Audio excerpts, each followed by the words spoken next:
Good day everyone, I'm RUTHCEL DAGODOY. Now let's talk about matching type. The matching type test item format provides a way for learners to connect a word, sentence, or phrase in one column to a corresponding word. The item in the first column are called premises, and the answer in the second column are called responses. Matching questions are best suited for assessing recognition and recall, although well-crafted matching questions can be used to assess higher-order thinking. For example, students might be asked the match construct with new examples or principle with new application. Matching questions have several advantages. And now let's proceed to the types of matching type. The first one is what we call perfect matching. It happens when an option is the only answer to one of the items in column A. The next is imperfect matching. It happens when an option is an answer to more than one items in the column. The next one is what we call sequencing matching. It requires the examinees to arrange things, steps, or events in a chronological order. And lastly is the multiple matching. It requires the examines to match the items in a column A to B, then match the answer from column to column, and further match answer from column C to column D. Matching type activity play a crucial role in students' overall development. They support visual discrimination, memory attention, and cognitive linguistic and motor function. These activities emphasize the vital role that support the learning of students, as well as boosting a child's confidence and preparing them for more complex learning. They also make the early educational journey joyful and fun. To do this matching type activity, as you can see, there's a pictures of a different fruits. So the student all need to do is to match the following fruits to the color that they have, and once they're done, it will serve as their final answer. Those in making a matching type questions. Begin by providing clear instruction on how the matching is supposed to be done, such as matching definition with terms or matching pictures with corresponding names. Ensure that the format for matching is consistent throughout the entire set of questions. For example, if the one side has a list of terms, the other side should have their corresponding definitions. Make sure that the number of options on both sides is roughly equal. This helps avoid bias and makes the matching more challenging.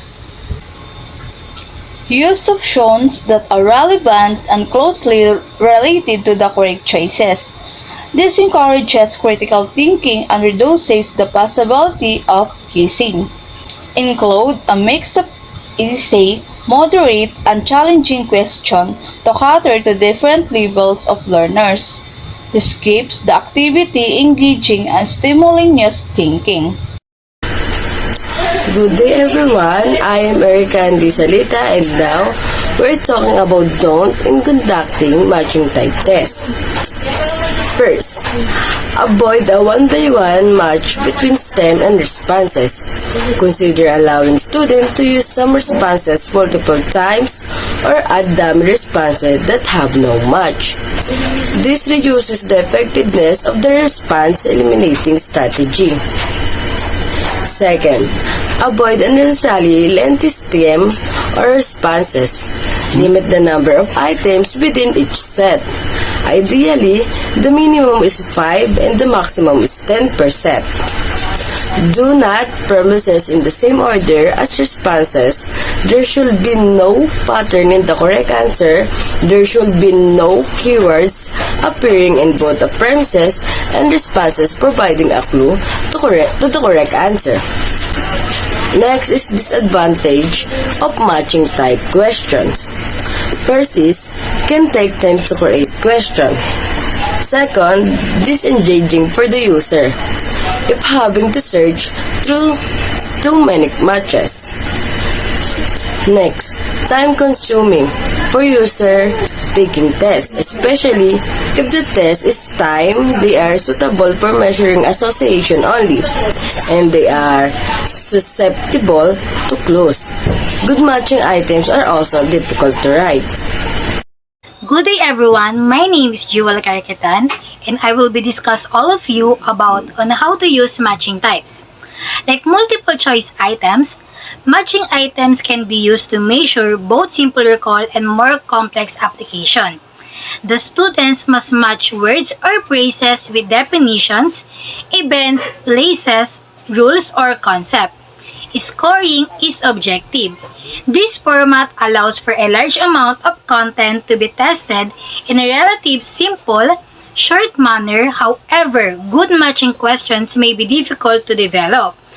To use matching type, first, state clearly in the direction on how the matching type should be done. If item in a list may be used more than once, say so in the direction. Second, make each of the lists homogeneous. That is, each list should include words or phrases that are similar in a form or type to each other. It may be easier to do this if you give each list a heading such as terms and definition or tools and uses. Third, keep the list relatively shortened or fewer. And the next is the two lists should not be of the same length. The list of responses should be longer. For the additional information regarding matching types, there are construction guidelines, which is if you decide to use a matching type test, take the time to construct items that are valid and reliable. Here are some guidelines for this. The first one is the two-part direction. Your clear direction at the start of each question need two parts. The first one is how to make the match, and last, the boss for matching the response with the premises. You can also include whether items can be reused, but often pre-built templates don't allow for this. Examples are drag each career name in column B to the best definition in column A. Number of items may be used more than once. 2. Parallel content. Within one matching type items, use a common approach such as all terms and definition or all principles and the scenarios to which they apply. Next is plausible answer. All responses in column B should be plausible answer to the premises in column A. Otherwise, the test loses some of its reliability because some awareness will be gives away. Next is clueless. Ensure your premises. Don't include hints through grammar, like implying the answer must be plural or hints from a word choice, like using them itself in the definition. Next is unequal responses. In ideal world, you should present more responses than premises. So the remaining responses don't work as hints to the correct answer. This is not often possible when using a template. Next is limited premises. Due to the capacity limitation of working memory, avoid a long list of premises in the first column. A number that come across is to keep the list down to 6 items. Even less might be better, depending on the characteristic of your audience. Next is one correct answer. Every premises should have only one correct response. Obvious but triple check to make sure each response can offer one premise.